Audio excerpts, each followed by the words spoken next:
నమస్తే. ప్రస్తుతం మనతో పాటు సీనియర్ జర్నలిస్ట్ దాము బాలాజీ ఉన్నారు. ఆయనతో మాట్లాడదాం. నమస్తే సార్. నమస్తే. సార్, ఒక తల్లి ఇద్దరు కొడుకుల్ని చంపేసి తాను చనిపోయింది. అసలు ఏంటి సార్ ఇదంతా? ఇది చాలా హృదయ విదారకమైన కథ. ఇది మనం అనేకసార్లు ఈ మధ్యకాలంలో పిల్లల్ని చంపేస్తున్న తల్లిదండ్రులు, వాళ్ళు తండ్రి కావచ్చు, తల్లి కావచ్చు, తమ పిల్లల్ని తామే దారుణంగా చంపేస్తున్న సంఘటనలు ఈ మధ్యకాలంలో ఎక్కువగా వింటున్నాము. సో ఇది అటువంటిదే. ఇది ఇంకా భయంకరమైన పద్ధతిలో ఆమె చంపింది. ఇది ఎలా జరిగింది, ఎందుకు జరిగింది, ఆమె ఎందుకు అలా చేసింది, దాని వెనక ఉన్న కారణాలు ఏంటి, దీని నుంచి మనం ఎలాంటి లెసన్స్ తీసుకోవాలి, ఈ విషయాలు మనం మాట్లాడుకున్నాం. ఇది బాలాజీ లేఅవుట్, దాని అపార్ట్మెంట్స్ పేరు సహస్ర హైట్స్ అనే ఒక అపార్ట్మెంట్లో ఉంటారు వీళ్ళు. సెకండ్ ఫ్లోర్లో బాలాజీ లేఅవుట్ అని, గాజుల రామారం, జీడిమెట్ల దగ్గర గాజుల రామారంలో బాలాజీ లేఅవుట్లో సహస్ర హైట్స్లో వీళ్ళిద్దరు ఉంటారు. ఇతని పేరు గండ్ర వెంకటేశ్వర రెడ్డి, ఈయనకు ఒక 45 ఏళ్ళు ఉంటాయి. ఈమె భార్య పేరు తేజస్విని రెడ్డి, ఇంకొక 35 ఏళ్ళు. వీళ్ళది రెండో పెళ్ళి. ఇతను ఆల్రెడీ మొదటి భార్యతో విడాకులు తీసుకొని దాని తర్వాత ఈమెను పెళ్లి చేసుకున్నాడు. వీళ్ళది నేటివ్ ప్లేసు ఖమ్మం జిల్లా దగ్గర సత్తుపల్లిలో హై స్కూల్ రోడ్లు, అక్కడ నేటివ్ ప్లేసు. గత 4 ఏళ్ళ నుంచి ఈ గాజుల రామారంలో ఉంటున్నారు. సో ఇతను వచ్చి అక్కడ ఒక బొంతపల్లి గ్రాన్యూల్స్ ఇండియా లిమిటెడ్లో క్వాలిటీ మేనేజర్గా పనిచేస్తున్నాడు. ఆమె హోమ్ మేకర్గా పనిచేస్తుంది. వీళ్ళకి 2 పిల్లలు, ఆశీష్ రెడ్డి 8 ఏళ్ళు, హర్షిత్ రెడ్డి 6 ఇయర్స్ ఇద్దరు. సో వీళ్ళిద్దరు కూడా new era the lead school అనే ఒక స్కూల్లో ఫస్ట్ క్లాసు యూకేజీ చదువుతున్నారు. Second class first class. పెద్ద అబ్బాయి ఏమో ఆశీష్ రెడ్డి సెకండ్ క్లాస్ చదువుతున్నాడు, 8 ఏళ్ళ బాబు. హర్షిత్ రెడ్డి ఏమో ఫస్ట్ క్లాస్ చదువుతున్నారు. సో ఈ వీళ్ళతో సడన్గా మొన్న ఏమైందంటే, ఒక నిన్న ఈవినింగ్ 3:30కి వాళ్ళ అపార్ట్మెంట్లో వాళ్ళు వాచ్మెన్ వాళ్ళు తిరుగుతున్నారు, ఏదో పని చేసుకుంటున్నారు. ఆ టైంలో సడన్గా 6th ఫ్లోర్ నుంచి ఈవిడ దూకేసింది కిందికి. ఎవరు? ఈ తేజస్విని రెడ్డి. ఒక్కసారిగా జనం అంతా షాక్ అయ్యారు, పరిగెత్తారు అక్కడికి. చూస్తే ఆమె అప్పటికి కొంచెం పెయిన్తో కొట్టుమిట్టాడి చనిపోయింది వీళ్ళ కళ్ళ ముందే. దాంతో వీళ్ళు షాక్ అయ్యారు. ఇమ్మీడియట్గా వీళ్ళు ఈమె అపార్ట్మెంట్కి వెళ్ళారు. అక్కడేమన్నా జరిగిందా అని వెళ్ళి చూస్తే అక్కడ దారుణమైన కండిషన్లో ఈ 2 బాబులు బ్లడ్లో ఇది ఉన్నారు. అక్కడ కొడవలి, రక్తంతో తడిచిన కొడవలి ఉంది. దాంతో వాళ్ళు ఇమ్మీడియట్గా భర్తకు ఫోన్ చేశారు, అట్లాగే పోలీసులకు ఫోన్ చేశారు. పోలీసులు వచ్చారు, భర్త వచ్చాడు, అంబులెన్స్లో వీళ్ళ ముగ్గురిని తీసుకెళ్లారు. ఈ ఒక బాబుకు మాత్రం అప్పటికి కొద్దిగా ప్రాణం ఉంది, చిన్న బాబుకి, హర్షిత్ రెడ్డికి. కానీ హాస్పిటల్కి పోయే దారిలో అతను కూడా చనిపోయారు. ముగ్గురు కూడా బ్రాడ్ డెడ్గా హాస్పిటల్లో డిక్లేర్ చేసింది. సో ఈ పోలీసులు దాని తర్వాత దీని మీద ఎంక్వైరీలు జరిపారు, ఎలా చనిపో ఉండొచ్చు ఇవన్నీ కూడా చూశారు. చూస్తే మనకి బాలానగర్ డీసీపీ సురేష్ కుమార్ మీడియాతో చెప్పిన విషయాలను బట్టి మనకు ముందుగా ఆయన ఏం చెప్పాడు అనేది చూస్తాం, దాని తర్వాత మన అనాలిసిస్ చెప్తాను. సో ఈమె 8 పేజీల సూసైడ్ లెటర్ కూడా దొరికింది పోలీసులకి. ఆ 8 పేజీల సూసైడ్ లెటర్లో ఆమె చాలా విషయాల్ని డీటెయిల్గా రాసింది, తను ఎందుకు చనిపోతుంది. చాలామంది ఏంటంటే ఆమె ఉన్మాదంతో చంపింది తల్లి, సో పిచ్చిదైపోయి చంపిందని కూడా వార్తలు వస్తున్నాయి. కానీ పిచ్చిది ఏం కాదు, ఆమె ఉన్మాదం కూడా ఏమి కాదు. ఆమె డీటెయిల్గా తను ఎందుకు ఇది చేసింది అనేది కూడా రాసింది. అట్లాగే ఎలా చంపింది అనేది కూడా పోలీసులు చెప్పారు. ఎలా చంపిందంటే, వాళ్ళు 3:30 గంటలకి ఆ ప్రాంతంలో ఇంట్లో పిల్లలు 2 ఉన్నారు, ఈముంది. సడన్గా ఈమె అంతకుముందు కొనుక్కొని వచ్చుకుంది, ఒక కొడవలు కొనుక్కొని వచ్చుకుంది. అది కొడవలని కొంతమంది, కత్తి అని కొంతమంది అంటున్నారు, కానీ పోలీస్ అధికారులు అయితే కొడవలని పిలుస్తున్నారు. సో అంటే అది కొబ్బరి నరికే కొడవలు అంటున్నారు. సో కొన్ని ప్రాంతాల్లో కొడవలి, కత్తి పర్యాపదాలాగా వాడేస్తుంటారు. సో ఏదేమైనా కత్తి అనుకుందాం. కత్తితో ఆమె వాళ్ళిద్దరిని నరకడానికి ట్రై చేసింది. వాళ్ళు దెబ్బ తగిలినాక భయంతో పరిగెత్తారు, ఇంట్లో కిచెన్లోకి, బెడ్రూమ్లోకి అలా పరిగెత్తి ఈమె కూడా చేజ్ చేసి వాళ్ళని వెంటాడి చేజ్ చేసి వాళ్ళని నరికేసింది. నరికేసిన తర్వాత వీళ్ళు చనిపోయారని బాగా నిర్ధారణ చేసుకున్నాక ఆమె పైకి వెళ్ళింది. వీళ్ళది 2nd ఫ్లోరు, 6th ఫ్లోర్కి వెళ్ళి అక్కడి నుంచి ఆమె దూకి చనిపోయింది. సో ఇది అంటే ముందుగానే ఆమె ప్లాన్ చేసుకునింది. వీళ్ళిద్దరిని ఎలా చంపాలో ప్లాన్ చేసుకుంది, తాను ఎలా చనిపోవాలో కూడా ఆమె ప్లాన్ చేసుకుంది. ఎందుకు ఇంత దారుణంగా? ఆమె అందంగా ఉంది, ఇద్దరు పిల్లలు చాలా ముద్దుగా ఉంటున్నారు.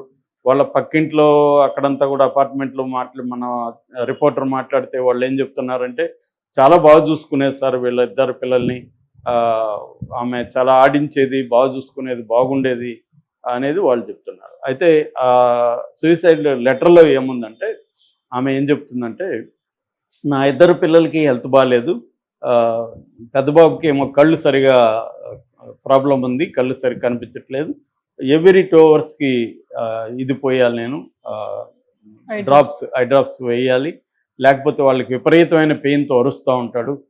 చిన్న బాబుకి ఏమో లంగ్స్లో బాగా ప్రాబ్లం ఉంది. సో ఇద్దరికి కూడా బాగాలేదు, నాకు కూడా హెల్త్ బాగాలేదు. నేను మా హస్బెండ్కి పదే చెప్తున్నాను, వీళ్ళకి మంచి ట్రీట్మెంట్ ఇప్పిద్దాం, మనకి ఆస్తులు ఉన్నాయి కదా, ఆస్తులు అమ్మేసి వీళ్ళకి మంచి హాస్పిటల్లో ట్రీట్మెంట్ ఇప్పిద్దాం అని చెప్తుంటే అతను పట్టించుకోవట్లేదు. నా గురించి కానీ పిల్లల గురించి అతను పట్టించుకోవట్లేదు. నా వల్ల కావట్లేదు, ఇద్దరు పిల్లలతో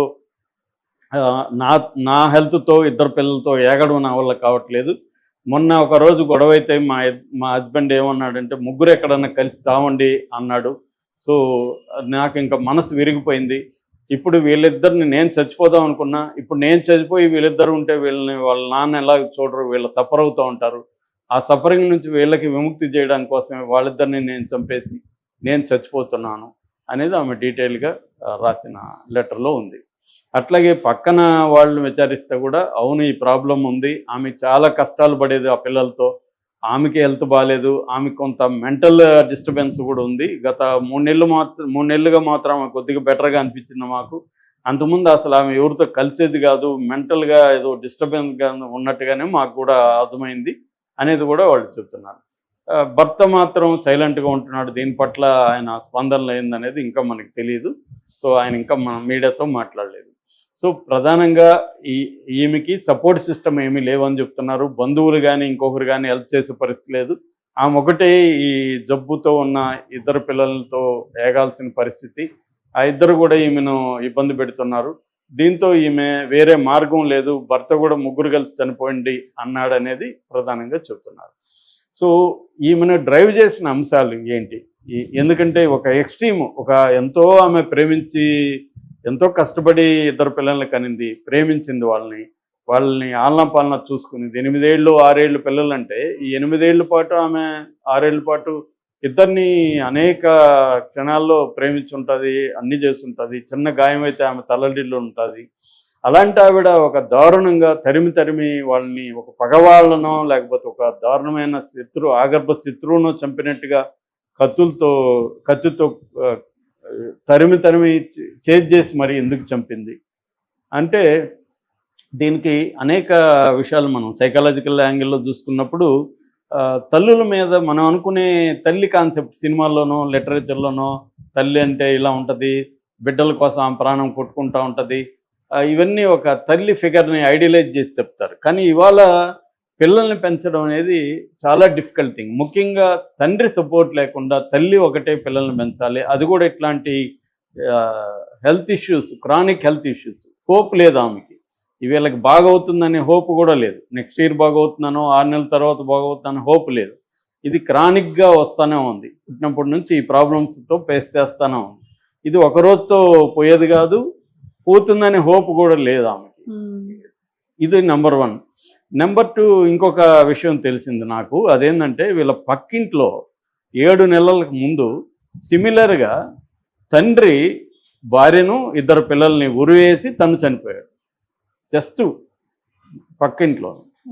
ఆ ప్రభావం కూడా ఈ మీద పడుండే అవకాశం ఉంది. ఎందుకంటే చాలాసార్లు మన సమస్యకు పరిష్కారం పక్కన ఎక్కనో మనకు సంబంధించిన దగ్గర కనబడుతూ ఉంటుంది.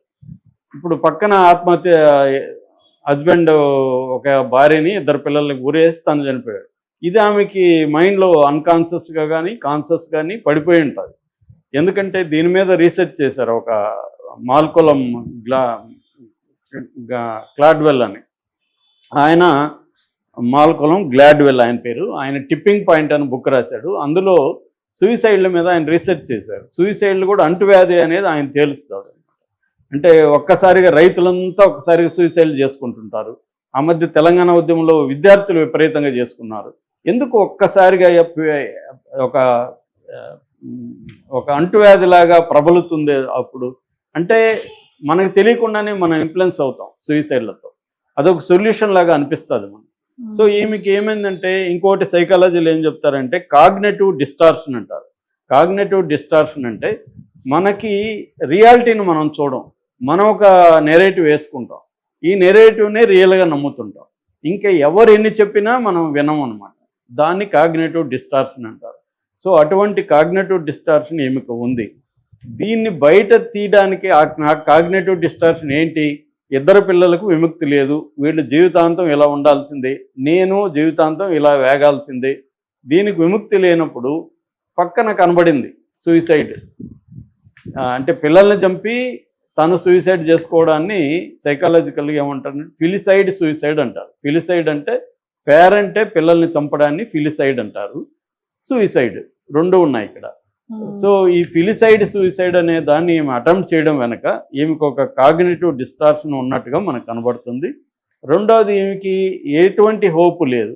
ఈమెకి మెంటల్గా ఉండే ఒక క్రానిక్ మేజర్ డిప్రెషన్ అనే ఒక క్రానిక్ ఇది సైకాలజిస్ట్ దగ్గరికి పోయి ఉంటే కొంతవరకు ఇది అయ్యేది. మన దేశంలో ప్రాబ్లం ఏంటంటే, మనం సైకాలజిస్టుల దగ్గరికి పోం, గుళ్ళకో గోపురాలకో జ్యోతిష్యుల దగ్గరికి పోతాం. కానీ మనకు ఒక మెంటల్ ఇష్యూ వస్తే సైకాలజిస్ట్ దగ్గరికి పోవాలన్న ఆలోచన మనకి లేదు, ఇంకా అది డెవలప్ కాలేదు.